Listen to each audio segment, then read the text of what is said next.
महाराष्ट्र में होने वाले विधानसभा चुनाव को लेकर बीजेपी के गठबंधन वाली महायुति और कांग्रेस के गठबंधन वाली महाविकास अघाड़ी दोनों ही सरकार बनाने का दावा कर रही हैं। एमवीए ने अभी तक मुख्यमंत्री के नाम को लेकर कुछ भी नहीं कहा। वहीं महायुति जीती तो मुख्यमंत्री कौन बनेगा, इस पर भी सवाल बरकरार है। चुनाव के बाद एकनाथ शिंदे ही एक बार फिर से पद की शपथ लेंगे या फिर कोई और, इस मामले पर कोई भी कुछ भी कहने को तैयार नहीं है। बीते शुक्रवार जब गृह मंत्री अमित शाह महाराष्ट्र पहुंचे तो सबकी नजरें उनके भाषण पर थीं। हर कोई गौर से उनको सुन रहा था और यहीं पर गृह मंत्री ने कुछ ऐसा कह दिया जिससे अब कयास लगने लगे हैं कि अगर महायुति जीतती है तो महाराष्ट्र का मुख्यमंत्री कौन होगा। गृह मंत्री शाह ने यहां जनता को संबोधित करते हुए शरद पवार से लेकर राहुल गांधी और उद्धव ठाकरे तक विपक्ष के सभी नेताओं पर तंज कसा और जमकर जुबानी तीर छोड़े। मगर इसी बीच उन्होंने ऐसी बातें कह दी जिससे सीएम फेस को लेकर चर्चाओं का माहौल गर्म हो गया है। नमस्कार, मैं हूं किरण, आप देख रहे हैं डेली लाइव। चुनाव प्रचार के दौरान अमित शाह वोटर्स से ये कहते नजर आए कि महायुति को जिताएं, फडणवीस को जिताएं। इस बयान को सुनकर राजनीति के जानकारों ने इसके कई अलग अलग मायने निकालने शुरू कर दिए हैं। राजनीति के जानकारों का मानना है कि इससे महायुति ने साफ संकेत दे दिए हैं कि महाराष्ट्र का अगला सीएम कौन हो सकता है, क्योंकि शाह ने महायुति को वोट देने और देवेंद्र फडणवीस को जिताने की अपील की है। महागठबंधन सरकार के मुख्यमंत्री एकनाथ शिंदे हैं। इसी तरह फडणवीस का नाम आने से चर्चा छिड़ गई है। कहा जाने लगा है कि गृह मंत्री ने तो साफ संकेत दे ही दिए कि इस बार मुख्यमंत्री का चेहरा बदल सकता है। हालांकि देवेंद्र फडणवीस साफ साफ कह चुके हैं कि चुनाव के बाद हालात देखकर बड़े नेता सीएम फेस का फैसला करेंगे। अमित शाह के बयान पर महायुति में शामिल शिंदे की शिवसेना और अजीत पवार की एनसीपी ने पहली प्रतिक्रिया दे दी है। शिवसेना नेता राहुल शेवाले ने कहा कि अमित शाह ने ये बयान बीजेपी के वरिष्ठ नेता के तौर पर दिया है, जो कि महागठबंधन के कई घटक दल एक साथ मिलकर लड़ रहे हैं, इसीलिए नतीजों के बाद इस पर फैसला होना है। अजीत पवार की पार्टी एनसीपी के प्रमुख नेता प्रफुल्ल पटेल ने इस पर एक प्रतिक्रिया दी। उन्होंने कहा कि मैं यहाँ बैठकर ये तय नहीं कर सकता कि महागठबंधन में किसी को मुख्यमंत्री बनना चाहिए या फिर नहीं। चुनाव होने दीजिए। मुख्यमंत्री का फैसला तीनों दलों के संख्या बल के आधार पर और तीनों दलों की सहमति के आधार पर किया जाएगा। ये कम या ज्यादा की बात नहीं है। प्रफुल्ल पटेल ने साफ किया है कि नेतृत्व के विषय पर बिल्कुल भी चर्चा नहीं हुई है। शिराला में भी अमित शाह ने महाविकास अघाड़ी पर जोरदार हमला बोला। उन्होंने यहाँ पर भरोसा दिया कि महायुति सरकार फिर से बनी तो नाग पूजा की शुरुआत होगी, जिसकी मांग पहले से उठ रही है। इसे गठबंधन सरकार ने शिराला में रोक दिया था।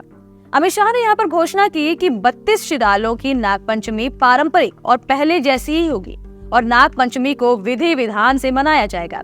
अमित शाह ने इस दौरान उद्धव ठाकरे पर निशाना साधा। शाह ने कहा कि महाविकास अघाड़ी वाले और महान बाला साहेब ठाकरे के बेटे उद्धव ठाकरे संभाजी नगर का विरोध कर रहे हैं। शरद पवार कितनी भी कोशिश कर ले, इसका नाम संभाजी नगर ही रखा जाएगा। कर्नाटक में कांग्रेस सरकार ने गांवों में किसानों की जमीन वक्फ बोर्ड को दे दी है।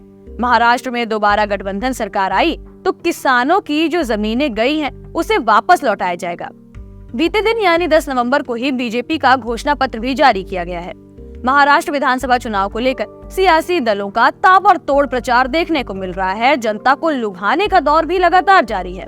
घोषणा पत्र जारी करने के बाद केंद्रीय गृह मंत्री अमित शाह ने कहा कि महाराष्ट्र में सत्तारूढ़ महायुति पूर्ण बहुमत से सत्ता में लौटेगी। अमित शाह ने कहा कि चुनाव के बाद तीनों दलों के मंत्रियों की एक समिति गठित की जाएगी, जो घोषणा पत्र में किए गए वादों को प्राथमिकता देने पर फैसला लेगी। बीजेपी के वरिष्ठ नेता और गृह मंत्री शाह ने ये भी कहा कि शिवसेना और एनसीपी दो धड़ों में इसलिए बटी क्योंकि उद्धव ठाकरे ने एकनाथ शिंदे के बजाय अपने बेटे को तरजीह दी और शरद पवार ने अजीत पवार के बजाय अपनी बेटी को तरजीह दी। अमित शाह ने आगे ये भी कहा कि ये दल अपने परिवार के सदस्यों को प्राथमिकता देते हैं और फिर पार्टी बंट जाती है। वे बिना किसी बात के भाजपा को जिम्मेदार ठहराते हैं। उन्होंने कहा कि बीजेपी परिवार आधारित राजनीति के खिलाफ है। फिलहाल महाराष्ट्र चुनाव को लेकर चुनावी बिसात बिछ चुकी है। सभी अपने अपने मुहरे चल रहे हैं, लेकिन ऐसा लग रहा है कि अंतिम चाल चुनाव के बाद चली जाएगी। यूं तो भाजपा की अगुवाई में एकनाथ शिंदे की शिवसेना और अजीत पवार की एनसीपी वाली महायुति और कांग्रेस की अगुवाई वाली उद्धव ठाकरे की शिवसेना और शरद पवार की पार्टी महाविकास अघाड़ी आमने सामने है, लेकिन टिकट बंटवारे से लेकर अब तक खटपट खत्म होने का नाम नहीं ले रही है। हर पार्टी ज्यादा से ज्यादा सीट पर चुनाव लड़ने के बाद अब सबसे ज्यादा सीट जीतने की जुगत में लगी हुई है। हालांकि रविवार को 2 बयान ऐसे सामने आए जिसने उद्धव ठाकरे के दर्द को और ज्यादा बढ़ा दिया है। कांग्रेस के वरिष्ठ नेता और महाराष्ट्र के पूर्व मुख्यमंत्री पृथ्वीराज चौहान ने राज्य विधानसभा चुनाव में एमवीए को बहुमत मिलने का भरोसा जताते हुए रविवार को कहा कि ये एक पुरानी परंपरा है कि गठबंधन में सबसे बड़ी पार्टी के रूप में उभरने वाला दल ही मुख्यमंत्री का नाम तय करता है। नवंबर 2010 से सितंबर 2014 के बीच महाराष्ट्र के मुख्यमंत्री रहे चौहान ने कहा कि मुझे नहीं लगता कि इस बार इसमें कुछ अलग होना चाहिए। इस बार अगर तीनों दल मिलकर फॉर्मूला बदलना चाहते हैं तो वे ऐसा करने के लिए स्वतंत्र हैं। नेता जो चाहे कर सकते हैं। चौहान ने आगे कहा कि शरद पवार ने भी कहा है कि गठबंधन सहयोगियों में सबसे ज्यादा सीट जीतने वाली पार्टी को मुख्यमंत्री के नाम पर फैसला करना है। सबसे बड़ी पार्टी मुख्यमंत्री का नाम तय करेगी। भाजपा को छोड़कर उद्धव ठाकरे शिवसेना का मुख्यमंत्री बनने गए थे।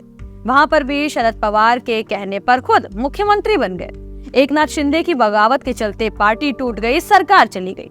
उम्मीद थी कि कम से कम गठबंधन के साथी और खासकर शरद पवार तो साथ देंगे ही, उन्हें कम से कम मुख्यमंत्री का चेहरा तो जरूर बनवा देंगे, पर बात नहीं बनी। आलम यूं है कि शरद पवार ने भी साफ कर दिया है कि जो पार्टी गठबंधन में ज्यादा सीटें जीतेगी मुख्यमंत्री उसी का होगा। साफ है उद्धव ठाकरे की महाविकास अघाड़ी में नहीं चली, अगर चलती तो ऐसा वो नहीं होने देते। अब चुनाव बाद अगर उनकी सीटें कांग्रेस या शरद पवार की पार्टी से कम आ जाती हैं, तो उद्धव ठाकरे क्या करेंगे? क्या वो दबाव बनाएंगे? अगर दबाव के बाद भी कांग्रेस और शरद पवार नहीं माने तो वो क्या करेंगे? भाजपा के पास क्या जाने का उनके पास विकल्प बचा है? अगर गए भी तो क्या भाजपा उन्हें मुख्यमंत्री बनने देगी? कुल मिलाकर कहें कि अगर महाविकास अघाड़ी को बहुमत मिल भी जाता है तो इसमें कोई दो राय नहीं है कि वहां भी 2014 और 2019 में जिस तरीके से भाजपा का हाल हुआ था वही कांग्रेस और शरद पवार को भी झेलना पड़ेगा। यही कारण है कि कांग्रेस और शरद पवार की पार्टी उद्धव ठाकरे पर पूरा भरोसा नहीं कर पा रहे हैं। हाँ, उद्धव ठाकरे को छोड़ना भी उनके लिए नुकसानदायक हो सकता है, क्योंकि अगर उद्धव ठाकरे अलग भी लड़ते हैं तो भी कांग्रेस और शरद पवार की पार्टी का चुनाव जीतना मुश्किल होता, कारण वो वोट तो इन्हीं के काटते। लोकसभा चुनाव में ये साफ हो गया है कि उद्धव ठाकरे की पार्टी उन्हीं सीटों पर अच्छा प्रदर्शन कर पाई जिन सीटों पर मुस्लिम वोटर्स की संख्या ज्यादा थी। ऐसे में इन तीनों दलों में आगे बढ़ने की होड़ है, जो उन्हें एक दूसरे के खिलाफ भीतरघात करने के लिए उकसा भी रही है। बहरहाल क्या होगा, पार्टी टूटेगी या नहीं, मुख्यमंत्री कौन बनेगा, किसके दावे में कितना दम है, ये तो 23 नवंबर के बाद ही पता चलेगा। फिलहाल आपको कैसी लगी ये रिपोर्ट हमें कमेंट सेक्शन में जरूर बताएं। साथ ही वीडियो को लाइक करें, शेयर करें और चैनल को सब्सक्राइब करना बिल्कुल ना भूलें।